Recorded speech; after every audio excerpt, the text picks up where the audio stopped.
पुरानी पाठशाला।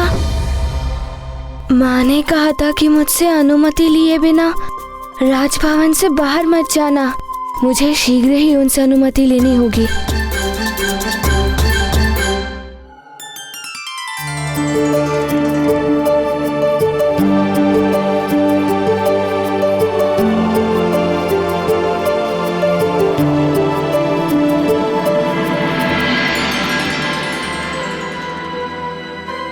अरे दाई माँ, आप दूध लेकर यहाँ आ गए? मारुति दूध पीकर नहीं गया? माँ, माँ, क्या मारुति प्रतियोगिता के लिए राजभवन से बाहर? पहले मारुति आज्ञाकारी बालक की तरह दूध पिएगा, तत्पश्चात माँ मारुति की कोई भी बात सुनेगी। अरे, आज मारुति अंजन भी लगवाना भूल गया। सेविका, अंजन की डिबिया लाओ तो।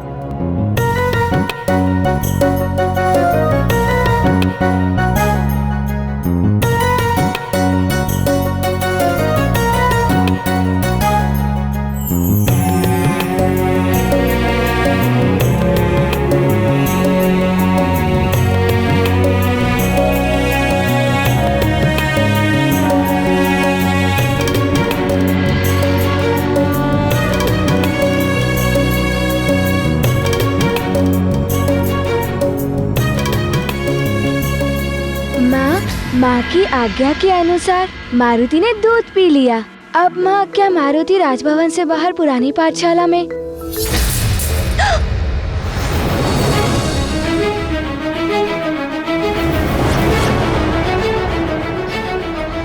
हर हर महादेव, ये दर्पण तो। रुक जाइए आर्यपुत्र।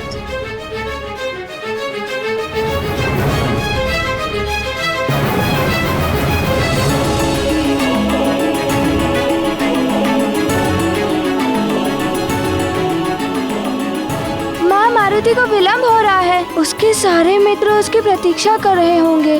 बताइए ना माँ, मारुति उसकी प्रतियोगिता के लिए जाए कि नहीं? वहीं पर स्थिर खड़े रहो।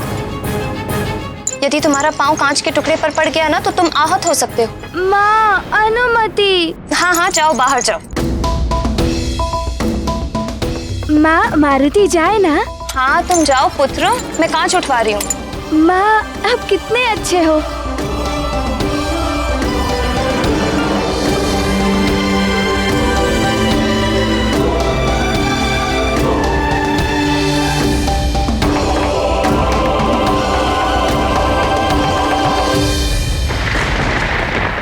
मैं जब तक जीवित हूं,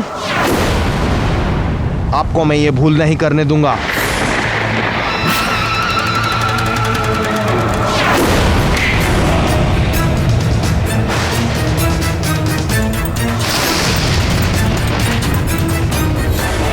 मैं जानता था उस मरकट के लिए तुम मुझ पर हाथ अवश्य उठाएगा। तो ले, अब अपने इस दुस्साहस का स्वाद भी चख ले। ले और ले।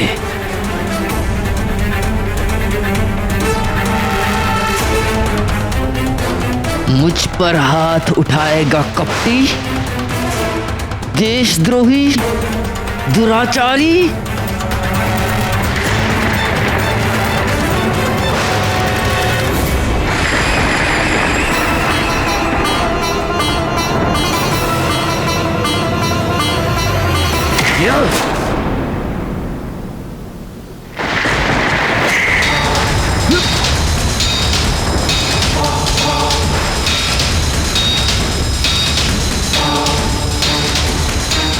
क्यों ना आज उस मरकट के स्थान पर मैं तुझे ही मार दूं। ना तू रहेगा और ना ही तेरी उस मरकट से मित्रता होगी, और ना ही सत्य होगी नारद जी की भविष्यवाणी।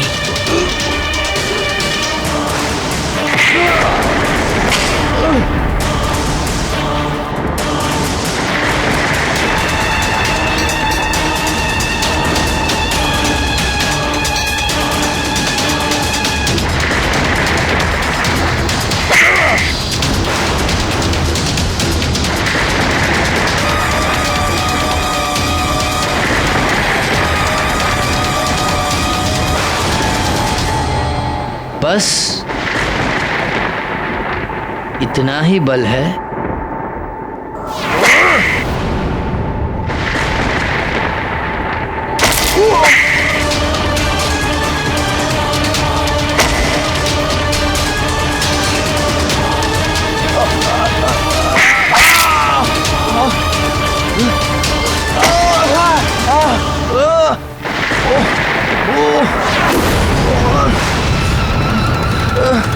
अभी तो बस हाथ उठा है मेरा, और अभी से ये दशा है तुम्हारी।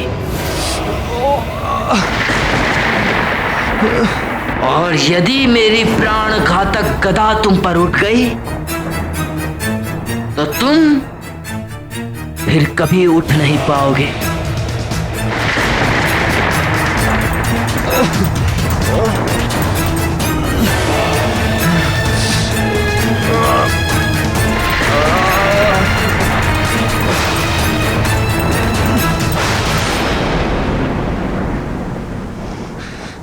मुझे जितना मारना है मार लो भैया, किंतु अपनी अंतरात्मा को मत मारो।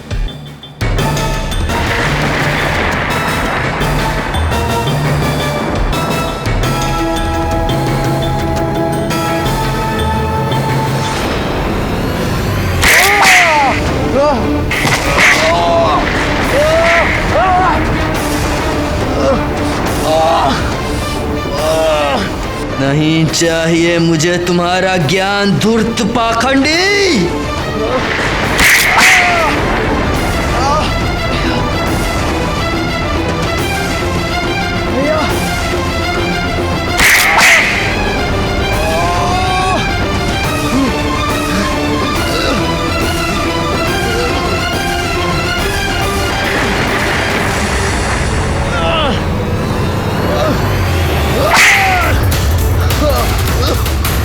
आज तूने अपने मृत्यु का आह्वान किया है मूढ़ सुग्रीव।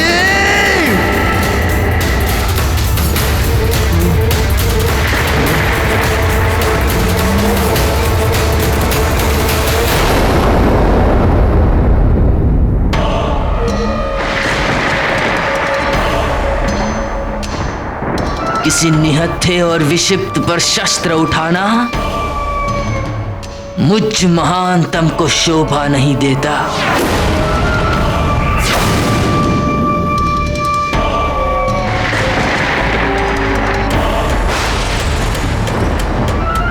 मुझे रोकने चला था।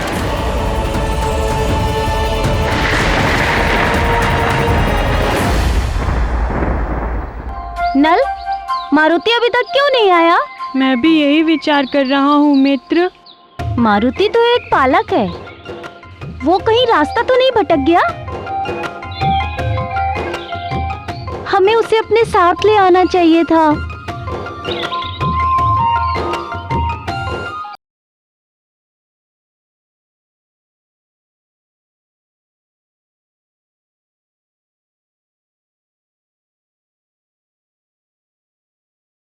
मरकट मरकट मरकट, तेरी रक्षा के लिए मेरे मार्ग में आने वाले प्रत्येक कंटक को मुझ महानतम वाली ने दूर कर दिया है।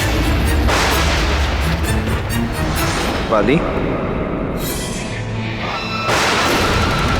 मुझ महानतम के मार्ग में पुनः बाधा। और किस किस को अपने मार्ग से हटाओगे वाली?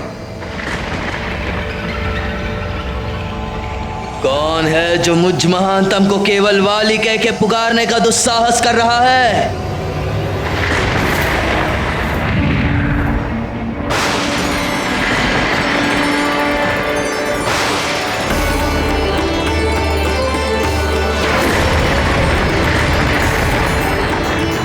आप? हाँ, मैं इंद्रदेव। मेरे अंश से जन्म लेने के कारण एक प्रकार से मैं आपका महानतम पुत्र और आप मेरे पिताश्री हुए, किंतु आप असमय यहाँ। जिस पिता का पुत्र सत्य मार्ग से विमुख हो जाए, उस पिता को समय असमय का बोध ही कहाँ रहता है। बस इन्हीं के समझाने की कमी थी। अब मैं भी तुम्हारे मार्ग में खड़ा हूं, तो क्या तुम मुझे भी अपने मार्ग से हटाना चाहोगे, जैसे कि तुमने सुग्रीव के साथ किया? ये आप क्या कह रहे हैं? आप मेरे पिताश्री हैं, मेरे पूजनीय हैं, आदरणीय हैं। आदरणीय, पूजनीय, कदाचित तभी तुमने अभी तक मुझे प्रणाम नहीं किया।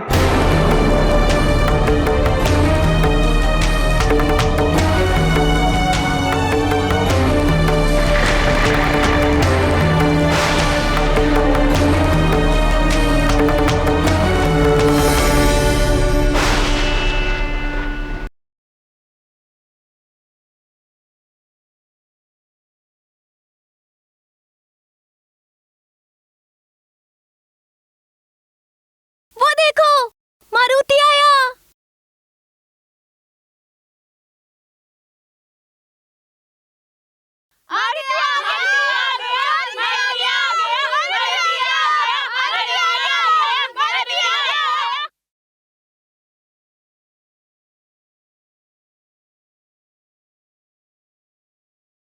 प्रणाम तो तुमने कर लिया पुत्र, अब परिणाम की बात करें। परिणाम? आप किस परिणाम की बात कर रहे हैं पिताश्री? मैं तुम्हारे दुष्कर्मों के परिणाम की बात कर रहा हूं वाली। महानतम वाली कहिए पिताश्री। एक छोटे बालक की हत्या की योजना करने वाला कभी भी महानतम नहीं कहला सकता वाली। तुम मुझसे कभी भी कुछ नहीं छुपा सकते, क्योंकि मैं तुम्हारे मन और कुबुद्धि में चल रहे सभी दुर्विचारों को भली भांति पढ़ सकता हूं। केसरी पुत्र का जन्म भगवान आशुतोष के अनुग्रह से हुआ है, उसे अकेला छोड़ दो, अन्यथा परिणाम अत्यंत भयंकर होगा। युद्ध की चिंता करने वाले योद्धा को महानतम वाली कायर मानता है। आप व्यर्थ ही मेरी चिंता ना करें पिताश्री। पिता होने के नाते तुम्हारे हित और अनहित की चिंता करना मेरा कर्तव्य ही नहीं, मेरा अधिकार भी है। यदि तुमने अकारण केसरी पुत्र को कोई भी हानि पहुंचाई, तो स्वयं मैं देवराज इंद्र भी विधाता के प्रकोप से तुम्हारी रक्षा नहीं कर पाऊंगा।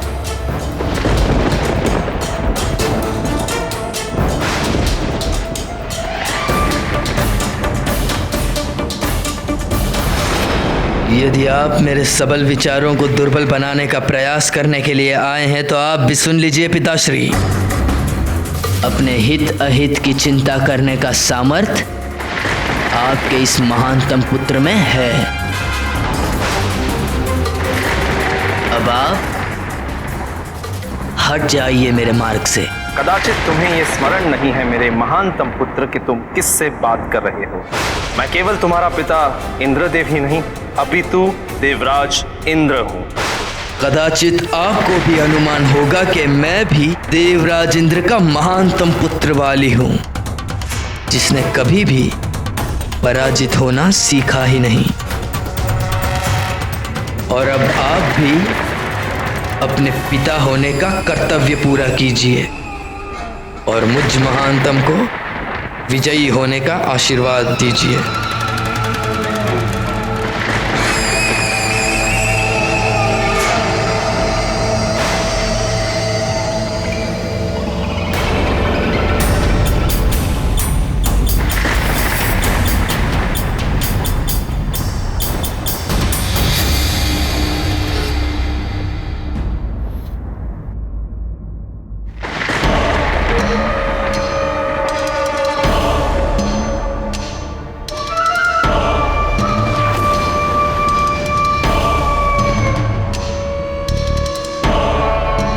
कदाचित आपने मुझे विजयी होने का आशीर्वाद ना देकर अच्छा ही किया, क्योंकि आज जीत मेरी ही होगी और उसका श्रेय भी मुझे ही जाएगा।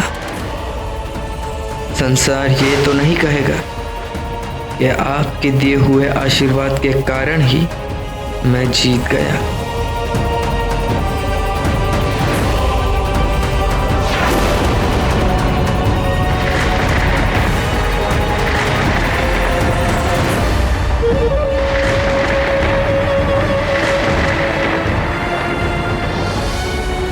जिसने अपने आप को कुबुद्धि को समर्पित कर दिया हो, उसे विनाश की ओर जाने से कौन रोक सकता है? विनाश काले विपरीत बुद्धि। हमें और विलंब नहीं करना चाहिए नील। हमें अपनी पुरानी पाठशाला की ओर शीघ्र ही बढ़ना चाहिए।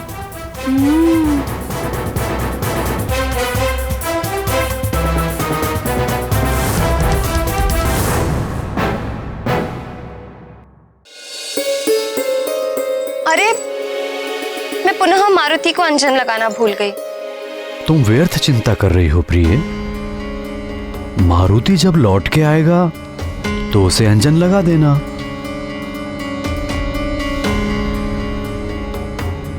किंतु कुदृष्टि का टीका भी। आज मारुति प्रतियोगिता में जाने को इतना उतावला हो रहा था कि ना तो उसने ठीक से स्नान किया, ना ठीक से दूध पिया, और तो और मैं उसे अंजन लगाना भी भूल गई।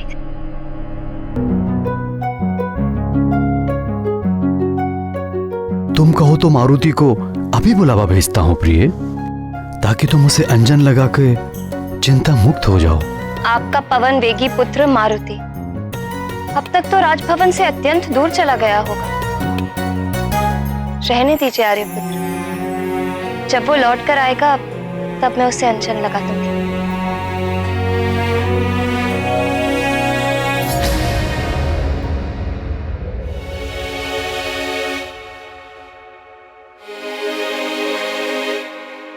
माँ, मारुति जाए ना?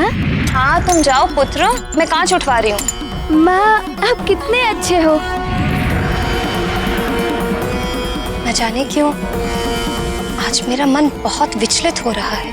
अंजना को अपने पुत्र मारुति की सुरक्षा की चिंता थी, वहीं वाली अपने भविष्य की चिंता से ग्रस्त था, और मायावी दानव वृक्षासुर अपने शत्रु केसरी नंदन को किसी भी स्थिति में अपना आखेट बनाने की चिंता में व्याकुल था। और सुग्रीव को चिंता थी अपने भाई वाली की, जो निरंतर अधर्म के मार्ग की ओर अग्रसर था। चिंताओं के उस भंवर में केवल एक मारुति का हृदय ही था जो चिंता मुक्त था। मारुति का निश्चल हृदय तो प्रतियोगिता के स्मरण मात्र से ही प्रफुल्लित हो रहा था, और प्रतियोगिता में विजय प्राप्ति के लिए अपना श्रेष्ठ प्रदर्शन करने के साथ साथ मारुति उसका भरपूर आनंद भी लेना चाहते थे।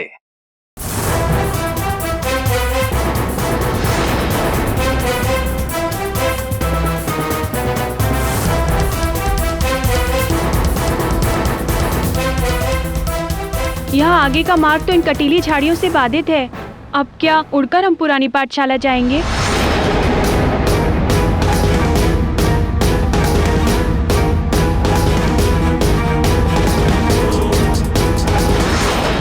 थोड़ा ज्ञान मुझसे ले लो गंधमादन। कितनी बार तुम्हें समझाना पड़ेगा? आओ मित्रों, मुझे ये हटाने में तनिक सहायता करो।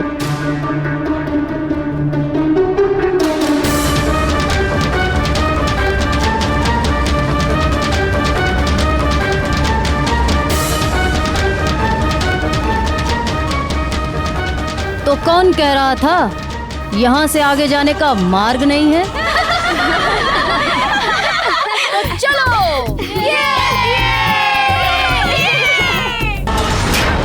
आजा केसरी नंदन, मेरा आनंद धन आया।